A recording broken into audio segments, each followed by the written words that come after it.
Panibagong racket na naman tayo mga lodi. Welcome back to my mini vlog. I'm Miller Ramos, sushi chef here in Italy. Alas 3 na pala ng hapon nung ako'y umalis sa bahay at dala ko ang pang-3 araw na mga gamit. Malayo-layo kasi ang aming pupuntahan dahil nga nandito ka na, isasama na kita sa aking biyahe. Dumaan nga muna pala ako sa restaurant at para i-prepare lahat ng mga dadalhin namin. At ang magiging katuwang ko sa event na ito ay si Ivan. 10 kasi na VIP ang aming seserbisyuhan. Nagdala rin kami ng maraming prutas dahil mula appetizer hanggang dessert ang aming gagawin. Nung makumpleto na lahat ang aming mga dadali na ay inumpisan na namin itong hakutin. Inilagay lahat namin ito sa isang refrigerated van dahil nga sasakay kami ng barko at 6 na oras ang aming biyahe. Alas 7 ng hapon na kami noon umalis ng restaurant.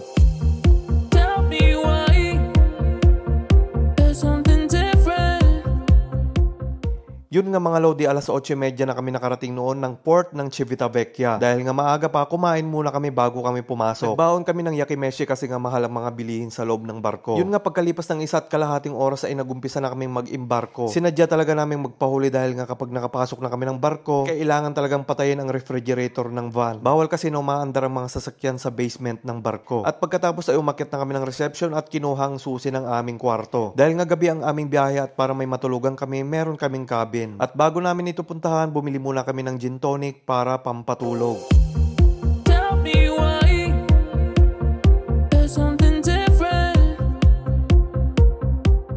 At yun nga, heto na pala yung aming kwarto. Dahil nga 3 lang kami, kulang pa nga ng isa. At dahil nga 4 yung tulugan at pwede ka rin maligo rito dahil may sariling banyo. Pagkalipas ng 6 na oras ay umaga na kami noon nakarating ng port ng Olbia. Yun nga lang, hindi ako nakatulog ng maayos dahil hindi ako sanay. Ang port ng Olbia ay parte ito ng isla ng Sardinia. Habang hinihintay naming dumaong ang barko ay tumambay muna kami sa labas. Iba talaga ang simoy ng hangin dito kumpara sa Roma. Ang isla pala na ito ay dinadayo ng mga karamihan ng mga mayayaman na tao. Lalo na yung mga mayo. Time check, alas 7 ng umaga at yun nga, bumiyahe ulit kami.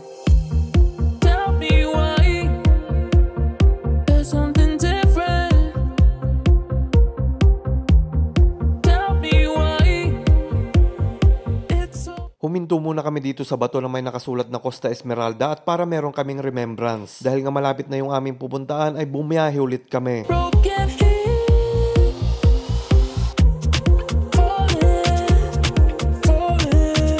Huminto muna kami dito dahil namangha kami sa mga bahay na gawa sa mga bato.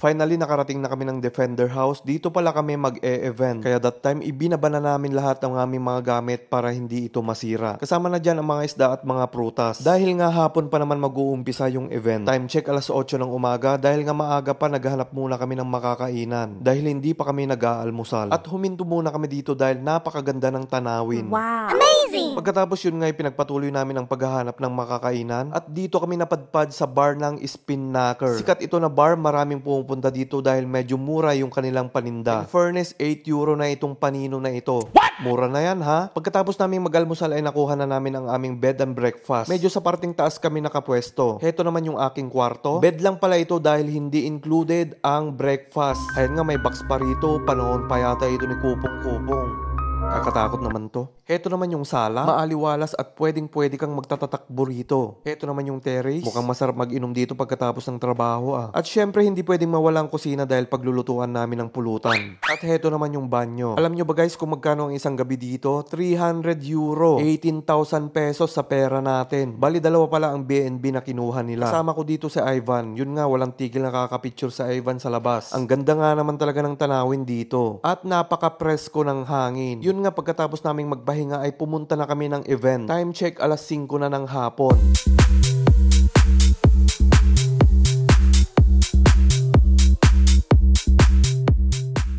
Nakarating na ulit kami ng Defender House. Kasama din pala namin ang aming organizer. Ang Defender pala ay kasama rin nila ang Range Rover, Jaguar, at Land Rover. Iisa lang ang mga yan. Grabe, napakaganda ng location. Pati na rin ang kusina ay napakaganda. Kung baga ginagawa lang nila ditong bakasyunan. Ito naman yung labas, napakaganda talaga. Dito kakain yung mga VIP. Sana all. Yun know, may swimming pool pa sa labas. Yun na nga, inumpisan ko lang gumawa ng mga preparations. Inuna ko na dyan yung mga appetizers kagaya ng ceviche. Habang si Ivan James naman ay nililinis nilinis na niya yung mga isda. May mga Italian chef din kaming kasama sa loob ng kusina. Dahil nga dayo lang kami na Ivan dito, sabi ko sa kanya dapat lagi tayong malinis at huwag makalat. Dahil nga umpisa ng bakbakan, inihanda ko ng edamame. At habang ako'y nagpe-plating ay todo video naman sa akin ang mga ito.